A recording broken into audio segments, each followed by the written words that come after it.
Hi everyone, welcome back to Reddit Heddit, the channel where we dive into the most heartfelt and captivating confessions from Reddit. Grab a snack, get comfortable, and let's get into it. It began innocently enough. A fleeting glance across a crowded office, a smile exchanged in passing, a casual conversation that lingered longer than expected. I never intended for it to happen, never imagined that a simple attraction could blossom into something so consuming, so utterly overwhelming. It was my boss, a figure of authority and influence, respected and admired by colleagues and subordinates alike. His presence commanded attention, his words carrying weight and wisdom that left a lasting impression on everyone fortunate enough to work alongside him. I admired him from far at first, drawn to his charisma and intellect, to the way he navigated the complexities of leadership with grace and confidence. He was more than just a boss. He was a mentor, a role model, someone I looked up to with a mix of reverence and admiration. But admiration soon gave away to something deeper, something I struggled to name or define. It was a spark, a connection that defied the boundaries of professionalism and logic. I found myself thinking about him at odd hours, replaying our conversations in my mind, dissecting his words for hidden meanings and lingering glances for clues of reciprocation. I tried to bury my feelings beneath a facade of professionalism, to compartmentalize the tumultuous emotions that threatened to derail my carefully cultivated career. I focused on my work, pouring myself into projects and deadlines with a fever born of desperation to prove myself worthy of his respect and attention. But the heart has a way of betraying even the most disciplined of minds. I found myself seeking out opportunities to be near him, to bask in the warmth of his smile and the sound of his laughter. I craved his approval, yearned for moments alone where I could steal glances and still beneath, and still breath to calm the fluttering in my chest. I knew it was wrong, dangerous even, to entertain thoughts of a romantic nature towards someone in a position of power. I wrestled with guilt and self-doubt, berating myself for succumbing to emotions that threatened to jeopardize everything I had worked so hard to achieve.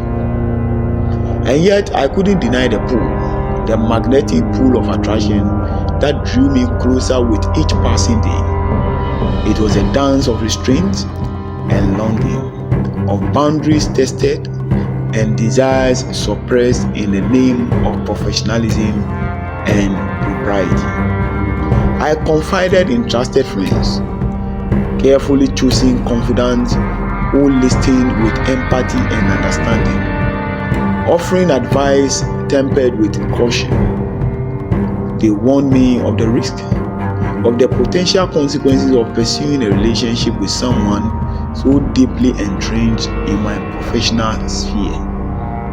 But their warnings fell on deaf ears, drowned out by the cacophony of my own heartbeats, echoing in the hollow chambers of my longing. I was intoxicated by the heady mix of admiration and desire, unable to resist the gravitational pull drawing me ever closer to him. And then, one fateful evening, our paths intersected outside the confines of the office. A chance encounter that blurred the lines between professional decorum and personal connection. We talked about work at first, then about life outside the confines of cubicles and conference rooms. The conversation flowed effortlessly, punctuated by shared laughter and shared confidences that revealed vulnerabilities beneath the veneer of professional personas. In that fleeting moment, I glimpsed the man behind the title, the man whose presence had come to define so much of my waking thoughts and restless dreams. And in that moment, I knew with a certainty that transcended reason and restraint. I was in love with my boss, a revelation that left me breathless and trembling with a mix of exhilaration and trepidation. I wanted to confess, to lay bare the depths of my feelings and the turmoil of my conflicted heart. But fear held me back.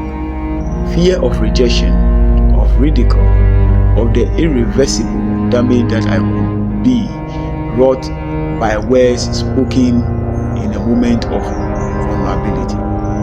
So I kept silence, burying my feelings beneath layers of professional detachment, pretending that our shared moments of camaraderie were nothing more than platonic exchanges between colleagues. Days turned into weeks, then months.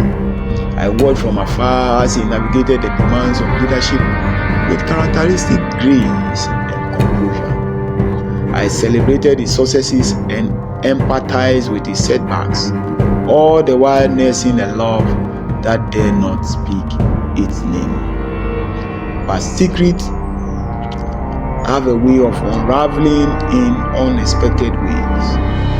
Rumors whispered through the office grapevines, glimpses of shared glances and lingering touches that fueled speculation and raised eyebrows among observant colleagues. I denied nothing. I couldn't deny the truth of my feelings, the undeniable truth that had taken root in the fertile soil of my heart. And yet I couldn't confess, not without risking everything I'd worked so hard to build, not without jeopardizing the delicate balance of our professional relationship. And so I remained in limbo, caught between the intoxicating allure of unrequited love and the sobering reality of professional boundaries. I continued to navigate the complexities of office dynamics with a practiced smile and a heart heavy with the weight of unspoken words and unfulfilled desires. But love is relentless, a force that defies reason and defies restraint. And as I continue to work the tightrope between passion and professionalism, I find solace in the knowledge that love, in all its form, is a testament to the resilience of the human heart, a testament to the power of connection that transcends titles and boundaries. And that's the story of how I found myself entangled in the complexities of unrequited love for my boss, navigating the delicate balance between professional decorum and personal longing, learning along the way that some truths are too powerful to deny and too precious to lose. Thank you for listening to my confession.